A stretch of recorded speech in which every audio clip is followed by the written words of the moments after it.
Hi friends, இன்றைக்கி மதிய சாப்பாடு மினி விலாக் பார்க்கலாம்.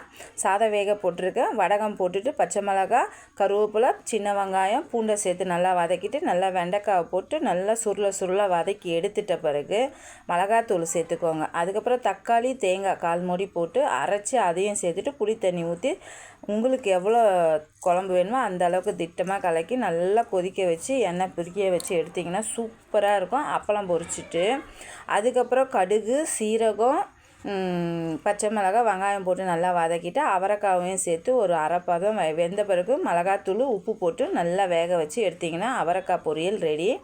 கேரட், பீன்ஸ், கோஸ் பொரியலுக்கு கடுகு, சீரகம், கருவேப்பிலை, பச்சை மிளகாய் போட்டு காயை சேர்த்து நல்லா 3/4 பதம் வெந்த உடனே உப்பும் தேங்காய் துருவலும் போட்டு இறக்குனீங்கன்னா சூப்பரான உங்களுக்கு பொரியல் ரெடி ஆகிடும். அதுக்கப்புறம் கொஞ்சமாக மிளகு ரசம் வச்சுருக்கோம். இந்த வீடியோ பிடிச்சிருந்தா லைக் பண்ணி, ஷேர் பண்ணி, கமெண்ட் பண்ணுங்கள்.